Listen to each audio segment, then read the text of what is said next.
Good morning for you, Henrike, and good afternoon from Sweden. Lovely to have you here, doing this mini interview as an introduction to the work you're going to be talking about at the Mystech conference, which is from the 8th to the 11th of August. What I'd like you to do first is to tell our audience a little bit about what it is you work with. What have you been working with since 1992? You moved to the US from Germany. You were just telling me. So tell us a little bit about your work. So you're right. My husband and I, husband Henrike Holdrege, worked in the US, now you can say, since 1998, when we founded the Nature Institute. So we cannot say the work began there. The work began, of course, with taking the impulse and coming to America in order to build something that is now 26 years old, so the Nature Institute, and has gone through growth processes and development. So this is the history of the Nature Institute, and I'm connected with it since its implementation as an impulse, you could say. Mm-hmm. And the impulse is large and is not only held by us here at the Nature Institute, but by many people in the world. And to have words for the impulse, Goethean science, you could say, phenomenological science, you could say, and all what that entails. And when you listen to different people, they will give you different aspects. Mm-hmm. Yeah, and there are already in my theme of light different viewpoints and different aspects. So you could say my work, when you ask that question, my work is working with people. Mm-hmm. So the people are as important as the things we turn to. Can we turn to the things, and I am now very fresh in saying this because we just completed on Saturday a 2-week-long course, which is a foundational course in the practice of Goethean science here at the Nature Institute, which carries over 2 summers and a year in between. Yeah, Mm-hmm. and actually is aimed so that in the future, Goethean science and what this entails takes hold in. Now picture where we are, US, American culture, but of course not only in America. So we have an international audience. So people from all over the world come here or came here thus for this course. So when you take that as the work, each one of us who works here at the Nature Institute works in particular fields. So the focus would be, you could say, to understand the living and widen our conceptual abilities to approach the living as what it is. So you can hear when you hear this, the big background now, what I'm now saying of anthroposophy. Yeah, so a large background of anthroposophy. And listen to the sentence of Steiner's when he said, if you want to know the point of departure, so this is almost a verbatim quotation now. If you want to know my point of departure, read the comments and read my work that I did when he worked on the natural scientific works of Rudolf The Weimar archive work he did. Yeah, exactly. Yeah. So for the point of departure. So for us, the point of departure is, you can also include the philosophy of freedom, which was written in that time, is an awareness of there are limitations when you approach the natural world, which includes actually everything, us also. The natural world with the understanding, the conceptual frameworks, the underlying assumptions, which are often the most obscured and important to realize, the underlying assumptions when we approach, let's say, light. So awareness of this approaching the world and in awareness of the limitations that modern natural science is, and not succumbing to it. Yeah, think of Darwinian explanations of evolution. Yeah, Yeah, like a this is mechanistic. absolutely. Yeah, Yeah, these are words: reductionistic, mechanistic. So this is an ongoing work, and in every individual, the ongoing work of becoming truer to the trueness of the world, of the reality. And when that happens, and it can happen in places, so not, let's say, all of it, yeah? You might not understand physiological processes because you didn't work in the field phenomenologically, but maybe you started being open for the growth processes and development processes of plants. Yeah, and that is like destroying or opening up veils that put yourself, you maybe yourself put, or your culture or your education put it were put between you and the world. yeah, So this pathway, it is a pathway. I would say I am walking that pathway. It is not at all that I can say I'm at the end of the road. There is no end of the road, actually. yeah, And for me, and this is now maybe the closing point, for me is when your work,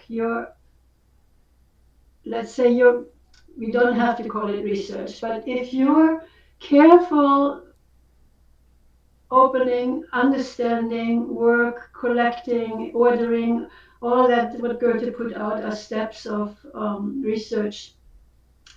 When this leads to an increased interest in your subject, yeah, and interest now going into a direction that also Steiner pointed out as you could say the necessary conditions for connecting with reality: wonder, reverence, and then two more big steps.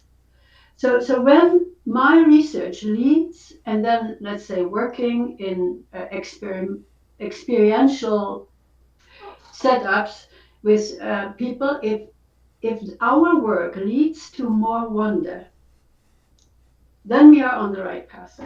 Yeah, so I know from my own education, so I studied mathematics and biology at the university. So um, I can say the way I learned there was more, now I understand, I closed. Something is closed and I'm done. And the interesting thing is the major concepts often can be gained in a very short time. And that should make you a little bit, let's say, suspicious. Yeah, if you can learn the principles of evolution, something as great as how life on Earth came about, you can learn this, the few principles you can, yeah, if you, I taught this unfortunately in high yeah, school, at public school. Um, if you can understand it in a couple of hours, it's not really hard to understand, yeah, the few principles. That should make you a little suspicious in the sense of how much of reality is now really grasped. Yeah, or exactly. are you putting a nice picture over it and now you're done? And everything that comes now, and unfortunately this is true in modern science, everything that comes now, think of the selfish gene and all these book titles, um, is now viewed in this framework. You can see what our work is to become aware of our frameworks. Yeah, that is a little bit, you could say, observing of thinking, but then also um, freeing yourself and taking in what in experience and you could say uh, sometimes it's hard to say. So what is revealed, you could say? What does a plant reveal? The plant as a time being. Yeah, and then you come into larger questions. Uh, that's that you said many interesting things, and we could probably sit here Right. for a long time talking about them. The bit that you were saying about the importance of interest, I've been connecting. I've been listening. I've been repairing my chainsaw, but at the same time, I've been listening to a series of lectures that was given in Norrköping, which is here in Sweden, because I've just been to some conference there. And this aspect, this focus that you just placed on the importance of interest in that series of lectures, which is like I think it's called in the English title is Christian Ethic, and it is about the virtues that we've historically humanity have been essential driving forces for the evolution of humanity. But specifically, he was emphasizing interest being the virtue of the conscious soul period as a way of it's like growing into this rich world that's hidden behind the veil of the senses, which is what you were referring to there. I was watching a video of yours and your husband's just prior to beginning talking with you, and there was also there were a lot of interesting things, but there was one that I thought was really interesting, and I'd love you to develop it a little bit more. But the healing aspects of Goethean thinking. Why is it so wholesome for us? Why do yeah yeah, I think you understand the question. Yes. So the full answer to that question is probably much larger than what I'm saying now. But what I'm saying now is the beginning and something that we observe actually. Mm-hmm. So the healing aspect. So you could almost say healing now in this on this level or in this type of question or in this work. Healing is what can connect me with my fellow human beings. Mm-hmm. Healing is where we share in the world. So when you think that the world that surrounds us, the earth we are on, we are all living here, humanity. It is our shared home when we are incarnated. Mm-hmm. And we are the community or the contemporary people, our people we are part of. Yeah, they are in the same at the same time with us. So when I now invite people to phenomenological work, every one of us who comes, and often the people are not so young, um, have a part of their lives that they bring. They have a biography, they have their own learning, and they have their own aspects. So when you now create or facilitate a, let's say, study or learning situation where what the people bring is now not a hindrance but becomes fruitful. So you are looking at something that is in the middle of you. So let's say an optical observation. This was part of the 2 weeks, or plant study. The plant is there, and then when we go around the circle, what you see, what you see, what you see, we share. And what people see often is through the eyes of the other. So because I didn't pay attention to it, but I hear the others speaking about it, I see it now. So enhancement, so that the working together is an enhancement and not a competition or what else. Yeah. Yeah. So this is one aspect of the healing. The other aspect of the healing is the thing itself. So reality. Mm-hmm. Yeah, let's say the morning, the dewy morning, the morning with dew, with all its coolness and the light conditions, or um, everything that you pay attention to that is reality has, if you are open for it, has in itself a healing quality. So when you are open to, let's say, the fragrance of a flower, or the beauty of the color of the plant world. Yeah, I'm a little bit living now in our work that we were in for 2 weeks. And we are entering actually today into another course where we also go into plants and the healing plants also. So you can say the moment you quiet um, your inner, yeah, your chattering inner, and you quiet it and become open.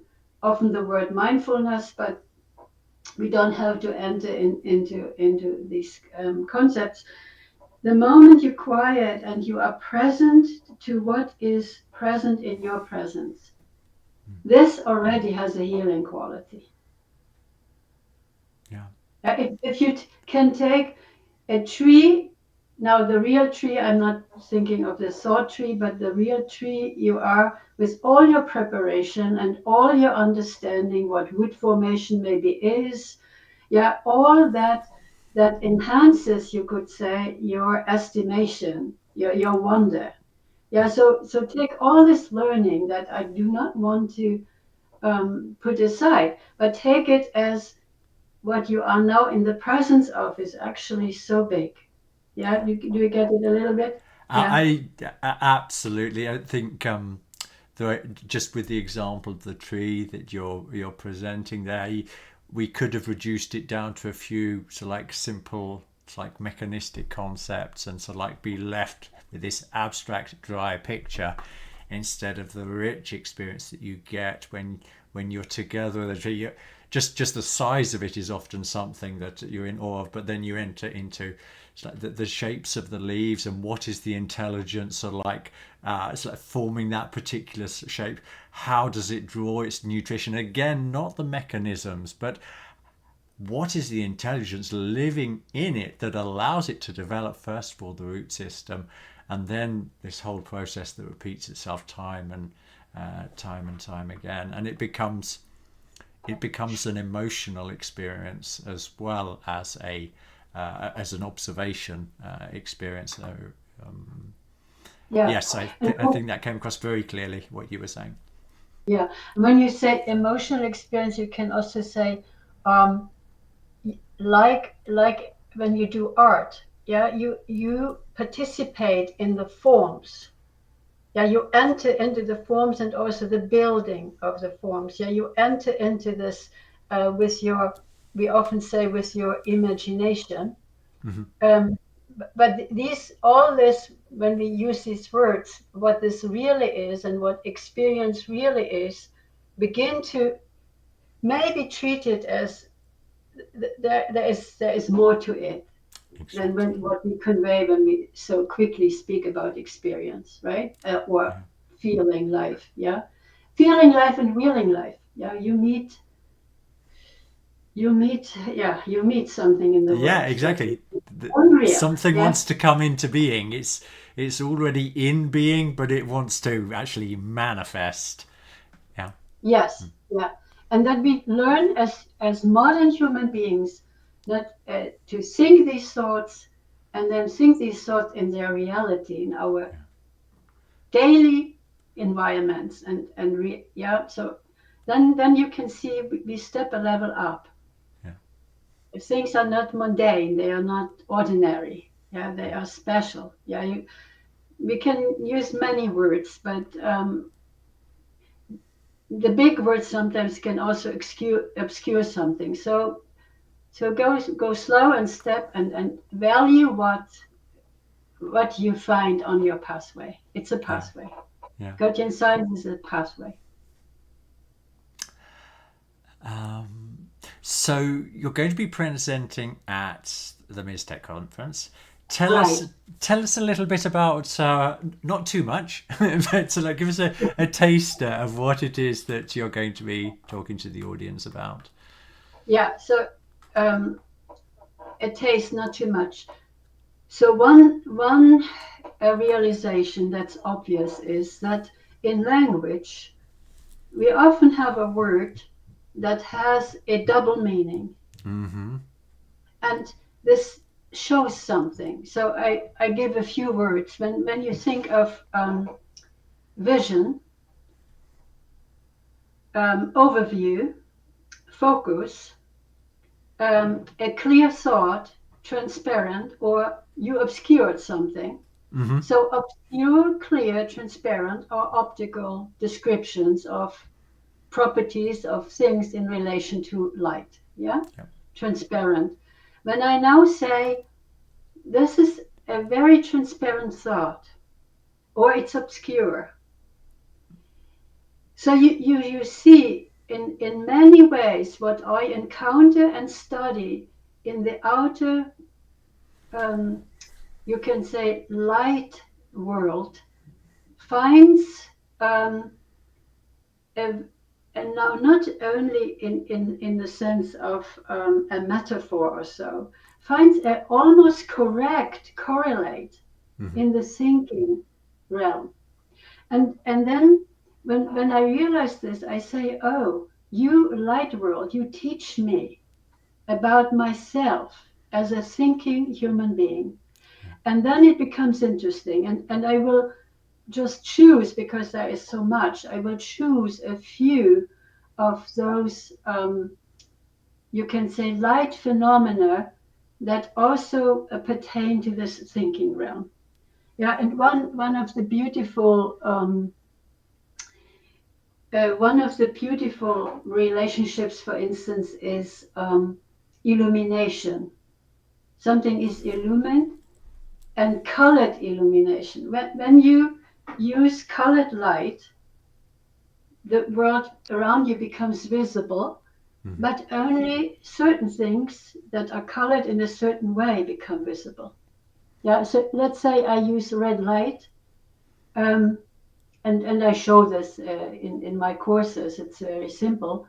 Um, Everything that is orange, red, yellow is, you could say, warmed and emphasized, but then the complementary color does not appears as darkness, as blackness, as dark grayness.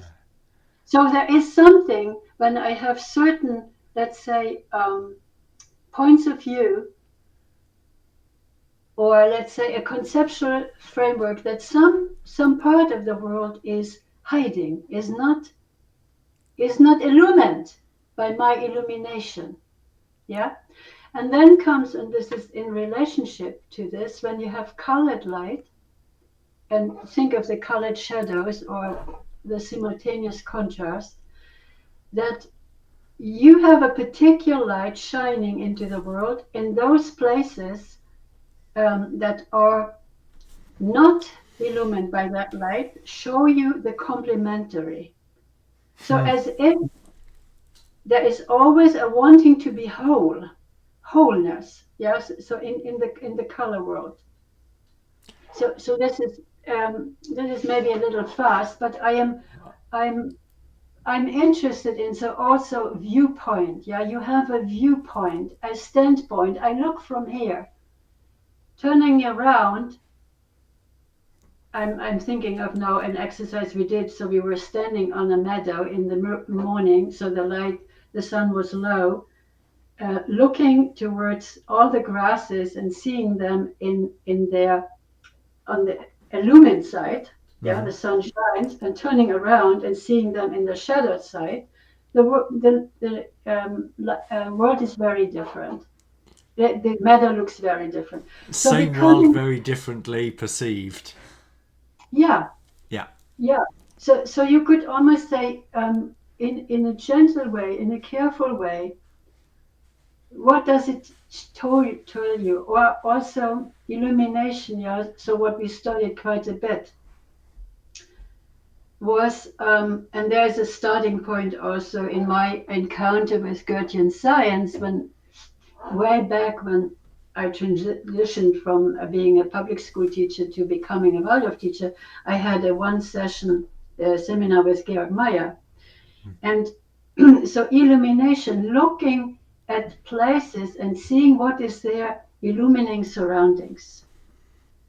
So the illumination of every place depends on the periphery of it, the visual periphery. So you have to go further into that to make that clear.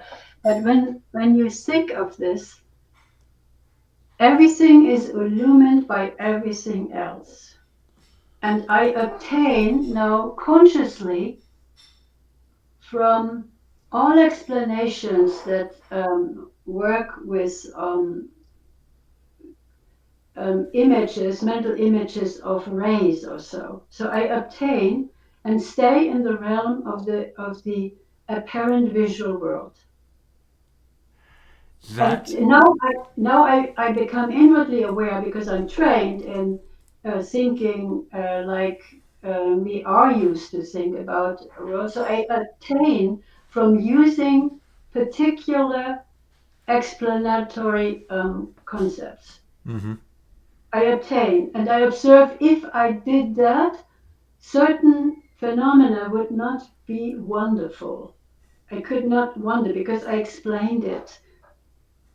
I explained it so this is an anecdote now, and maybe with that I can close.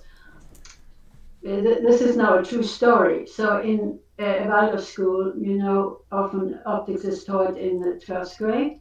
So there was a moment where the teacher said, so and now we will turn to the rainbow and try to understand the rainbow. And a student spoke into the classroom and said, oh, please no. Do you understand what the student meant? Don't If you kill explain the it, don't kill the my beauty. my Yeah. my relationship to this beauty of rainbows will be destroyed. So that you hear something, right? Absolutely, very strongly. Yeah. I have to add, it's beautiful listening to you describe it from that perspective. I've done quite a lot of work with in other groups with the philosophy of freedom and the philosophical aspects of Steiner, and one of the things that you are giving this wonderful image for is what's presented in GA 151, Human and Cosmic Thought. The 12 perspectives, how it's like one perspective makes us blind, and it was specifically when you talked about complementary colors, so like the complementary color becoming invisible. So if I take one aspect of one of the 12, it's like generic worldviews, unless I'm careful, I'm going to be blind to what the other perspective can bring me. And that links in beautifully to what you're saying about the richness of working in a group. Because when you're in a group, it's more likely you're going to bring like other perspectives that come in, and everybody can share and recognize that was also there, but my own like mental framework and my own perceptual apparatus only chose certain aspects. It sounds like or let's say you chose, and the moment you become aware of it, so let's say at least that's the first step. Yeah. You free yourself. You're not imprisoned anymore in that, Yeah. right? And you have also a large acceptance to there are other points of views, and nothing of that needs to be abandoned, but everything needs to be understood in its own range, and should not block out the others. Yeah, not say this is valid and the other isn't valid. Yeah, that really important point that you added right at the beginning, which is this is not competitive. This is everybody's experience is part of the whole experience. It's not one is better than the other. It sounds like a wonderful contribution. It's going to be a wonderful contribution to the conference, and I'm really looking forward to being able to join you and listen in. Very stimulating thoughts. So thanks. Thanks is definitely with you, Henrike. It's wonderful to hear about your work and these courses that you're doing. So. Thank you, Angus. It was nice to see you for the first time, and you're in Sweden, right? That's right. Yes, I'm in Sweden. Yes. Yeah. So I'm in New York State. Yeah, picture me near the Hudson River, an hour and a half or 2 hours drive from New York City north. Okay. Yeah. Good. Okay. In the Have a lovely. beauty. Sorry, I interrupted you. Sorry, please finish. We are in a very lovely area. So hills and creeks and forests and farms and also biodynamic farms and organic farms. Wonderful. Okay. Genuine pleasure talking with you, and Thank you. look forward to learning more about your work. Thank you, Angus. Have a good Okay. day. Bye. Bye.